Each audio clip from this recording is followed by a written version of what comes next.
ऐसा ना हो कि मैं आपकी आंखों में धूल झोंक दूं बाकियों की तरह। मेरे में बाकी लोगों में बहुत फर्क है। मैं आंखों में धूल नहीं झोंकता, मैं आंखों से धूल और चश्मा दोनों हटा देता हूं। अब भारत के अंदर कितनी ताकत है, जरा इसको देखिए, इसको समझिए। इंडिया को बचा लो भाई, मोदी कब जाएगा? सर सैफ मलिक साहब, मैं आपको वही दिखा रहा हूं, इंडिया को ही बचाने की चीज दिखा रहा हूं। मोदी क्या कर रहा है वो दिखा रहा हूं। डेक्कन हेराल्ड, यहां आ जाइए नीचे। From zero production of personal protection equipment and N95 mask in March, zero production. Bharat में एक भी पर्सनल प्रोटेक्टिव पीपीई किट नहीं बनती थी और N95 मास्क नहीं बनता था मार्च तक। The domestic industry is now supplying nearly 2 lakh kit each every day. 2 lakh N95 mask, 2 lakh PPE kit हम पर डे बना रहे हैं। Increasing self reliance in a sector that was largely import dependent. समझिए मोदी ने क्या किया। अभी सैफ साहब का कमेंट आया था। सैफ साहब, आपको समझ में आ गया? जीरो, एक भी प्रोटेक्ट पीपीई किट हम नहीं बना रहे थे, एक भी N95 मास्क हम नहीं बना रहे थे, पूरे इंपोर्ट कर रहे थे। और अब क्या हो गया? अब हम 2 लाख N95 मास्क और 2 lakh PPE kit per day हर दिन बना रहे हैं। यह है मोदी का जलवा। लेकिन अभी खत्म नहीं हुआ, थोड़ा और आगे चलेंगे। सिर्फ इतना नहीं, ऐसा नहीं कि एक जगह बना लिया, अलग अलग जगह। MP manufacturing 1200 PPE kit every day. Madhya Pradesh बना रहा है 1200 किट। ठीक है, थोड़ा आगे चलेंगे तो आईआईटी कानपुर ने सिर्फ 100 रुपए में पीपीई किट बना दी, जो 10-10 हजार रुपए में आती थी, जिसकी एमआरपी 10,000 होती थी, बिकती तो सस्ती थी 3-1 हजार में। 100 रुपए में आईआईटी कानपुर ने डिजाइन कर दिया पीपीई किट, सिर्फ 100 रुपए में। ठीक है, यह भारत का जलवा है। आप कहते हो ना कि चाइना से सस्ता कोई नहीं दे सकता, अरे भारत में वो दम है सर। भारत अगर अपनी औकात पर आ जाए तो पूरे विश्व को वेंटिलेटर्स भी दे सकता है और बहुत कौड़ियों के भाव में दे सकता है। 100 रुपए में पीपीई किट भी बना सकता है। ठीक है, आप इसको समझने का प्रयास कीजिए। आप अपनी ताकत को पहचानो मेरे सोए हुए हनुमानों, अपनी ताकत को पहचानो। Noida garment manufacturers to produce 50,000 PPE kits in a day, per day. Apparel resources की खबर दिखा रहा हूं मैं आपको। ठीक है, अभी मध्य प्रदेश के दिखाए थे, अब आपको दिखा दिया नोएडा। ये सिर्फ नोएडा है, उत्तर प्रदेश नहीं है, ध्यान रखिएगा। ठीक है, मेरठ फैक्ट्री से 1.5 लाख किट बना रहे हैं एम्स के लिए, मेरठ की फैक्ट्री। ठीक है, चलिए अभी और आगे चलते हैं। India ramps up production of covid protective gear medical equipment, news 18 की खबर। और इस न्यूज 18 की खबर में जब जाएंगे तब नीचे जब आप आएंगे, earlier there was no domestic manufacturing of PPE in the country, यानी कि जीरो, हम पीपीई किट बनाते ही नहीं थे। ठीक है, अभी मैंने आपको क्या बताया था, पीपीई किट हम नहीं बनाते थे और अब पूरे आत्मनिर्भर हो गए एकदम से। ऐसा क्या कर दिया मोदी ने? देखते हैं 1 महीने के अंदर कैसी काया पलट गई है। Almost all of them were imported, लगभग सभी इंपोर्टेड थी। Now we have 111 indigenous manufacturers, 111 manufacturers Bharat में मौजूद है इस समय।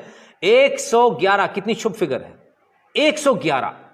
ये 111 मैन्युफैक्चरर्स भारत में इस समय मौजूद हैं, भारत में बना रहे हैं। PPE production capacity has increase so much that it has become a 7,000 crore industry in India. 7,000 crore की इंडस्ट्री खड़ी हो गई। इसे कहते हैं ब्लेसिंग्स इन डिस्गाइज, यानी बुरे वक्त में भी एक आशीर्वाद की तरह भगवान का आशीर्वाद मिला भारत को, बुरे वक्त में भी। और हमने इतने बुरे वक्त में, जब पूरे सब तरफ लॉकडाउन है, 7,000 करोड़ की एक नई इंडस्ट्री खड़ी कर दी महज 1 महीने में, महज एक आदमी ने। आप कहते हैं एक आदमी क्या कर सकता है? आप कहते हैं हमारे पास मशीनें नहीं है। मशीनें प्रोटेक्टिव इक्विपमेंट किट बनाने के लिए भी नहीं थी। जब इसको बनाते हैं, जब इसको सिलाई होती है इसकी, तब वहां से सीम छूटती है, उस सीम को टेप से कवर किया जाता है। जिस टेप से कवर किया जाता है उसे हीटिंग प्रोसेस से चिपकाया जाता है। वो मशीन्स भारत के पास नहीं थी, तो हॉट एयर ब्लोअर का इस्तेमाल किया गया, जिससे आप सोल्डरिंग वगैरह करते हैं ना, उन इक्विपमेंट का इस्तेमाल। यानी हमारे पास इक्विपमेंट नहीं थे।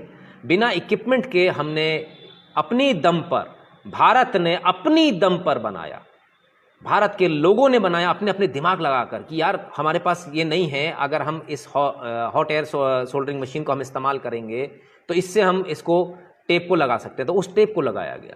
बहुत सारे हर्डल्स आए, कुछ भी नहीं था हमारे पास बनाने के लिए, फिर भी हमने बनाकर दिखा दिया। और हमने कितना बनाकर दिखा दिया? 7,000 करोड़ की इंडस्ट्री खड़ी कर दी 1 महीने से भी कम समय में। आप 36 दिन चाइना का बताया था ना, यहां 7,000 करोड़ की इंडस्ट्री खड़ी हो गई सिर्फ 1 महीने से कम समय में। और सिर्फ इतना नहीं है, आगे पढ़िए सर, आगे पढ़िए, अभी न्यूज खत्म नहीं हुई। 7,000 crore industry India, the biggest after China, China के बाद विश्व में दूसरे नंबर का स्थान है भारत का प्रोटेक्टिव इक्विपमेंट किट बनाने का। समझ में आया आपको?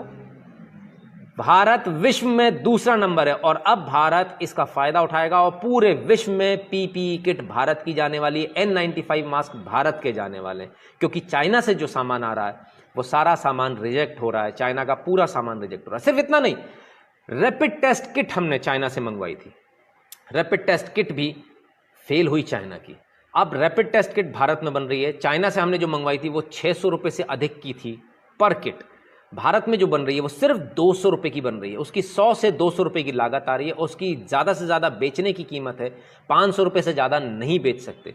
ये टेक्नोलॉजी हमने बाहर से ली, डीआरडीओ ने इसको और इम्प्रूव किया। बाहर जो एंटीजेंस लगते हैं वो 7 एंटीजेंस लगते हैं, भारत की जो किट बनी हुई इसमें 9 एंटीजेंस लगते हैं और 9 तरह के अलग टेस्ट होते हैं। और 9 तरह के अलग टेस्ट होने में भारत की किट विश्व की सबसे उन्नत किट है और विश्व की सबसे सस्ती किट है। क्या आप लोग रोते रहते हो कि हम सस्ता नहीं बना सकते, चाइना खा जाएगा? अरे हमने पीपी किट सस्ती बना दी, हमने रैपिड एक्शन किट सस्ती बना दी, हमने वेंटिलेटर सस्ते बना दिए, हमने N95 मास्क सस्ते बना दिए, पूरे विश्व को बेच रहे हैं। आप कौन सी दुनिया में हैं सर? आप मिस इन्फॉर्म्ड है, आपके पास इंफॉर्मेशन नहीं है, क्योंकि ये लोग आपको सिर्फ एक ही चीज दिखा रहे हैं और वो दिखा रहे हैं हिंदू और मुसलमान का झगड़ा, लेकिन आपको बढ़ने वाली चीजें नहीं दिखा रहे। आपको ये नहीं ये इसलिए चलाया जा रहा है ताकि जो मोदी कर रहा है वो आपके सामने ना आए। आपका देश कितना आगे बढ़ रहा है ये आपके सामने ना आए। जगह जगह गांव गांव में बन रही है, हर जगह बन रही है। और अब तो मशीनें भी बना ली हमने, जो पहले हॉट एयर से हम सील कर रहे थे टेप को, अब तो टेप की मशीनें भी बना ली, उसकी मशीनें भी बना ली, कुछ इंपोर्ट भी करी, कुछ बना भी ली है। तो आप सोचिए भारत में कितनी ताकत है, कितना पोटेंशियल है। जब पूरा भारत लॉकडाउन है तब हमने 7,000 करोड़ की इंडस्ट्री खड़ी कर दी। हम एक चीज बनाने में विश्व के दूसरे नंबर के निर्माता हो गए। बहुत जल्दी हम चाइना को सुपरसीड कर जाएंगे। ये तब है जब सिलाई मशीन से बन रही हैं चीजें, मास सिलाई मशीन से बन रहे हैं, ऑटोमेटिक प्लांट नहीं है, तब ये हाल है। अगर ऑटोमेटिक प्लांट होते तब क्या होता? तब तो हम विश्व में पहले दिन से नंबर 1 होते। लेकिन आज संसाधन नहीं है, कोई रोया नहीं संसाधन के लिए, लोग रोए नहीं हमारे पास संसाधन नहीं, हाय हम मर जाएंगे, हमारे डॉक्टर्स मर जाएंगे, लोग रोए नहीं। सब कुछ हो रहा है, सैनिटाइजर भी बन रहा है, एक्सपोर्ट भी हो रहा है, बिल्कुल साहब, दबाकर बन रहा है। N95 मास्क, हाइड्रोक्सीक्लोरोक्विन पूरे विश्व को जा रही है, भारत से पूरे विश्व को जा रही है, मुफ्त में जा रही है, फ्री में दे रहे हैं। N95 मास्क भी दे रहे हैं, पीपी किट भी दे रहे हैं, सब कुछ दे रहे हैं। अब बोलिए है भारत का जलवा की नहीं है? अभी बोलिए है भारत में दम की नहीं है? अभी बोलिए भारत का दम बोल रहा है दुनिया में कि नहीं बोल रहा है? इसको बोलते हैं भारत का दम। ये हम में करने की ताकत है, लेकिन हमें करने नहीं दिया जा रहा था, हमको बार बार रोक दिया जा रहा था। ईज ऑफ डूइंग बिजनेस में हम 140वें नंबर पे थे, जो अब जाके 63वें नंबर पे 60वें नंबर पर आ गए हैं। छलांग लगा दी हमने 100 से ज्यादा की। उसी का कारण है कि जब कोई आदमी गया मोदी जी के पास, सर मैं ये बनाना चाहता हूं, मैं सैनिटाइजर बनाना चाहता हूं, उन्होंने कट से साइन कर दिया, ले जाओ कल से बनाना शुरू कर दो। नहीं तो पुराना जमाना होता तो कहता एक काम करो, पहले DIC से परमिशन लाओ, फिर MSME में जाओ, फिर ऑफिसों के चक्कर काटते रहो, तुम मर जाओगे कोरोना से, लेकिन पीपी किट नहीं बना पाओगे। ये स्थिति थी पहले और अब में ये फर्क है।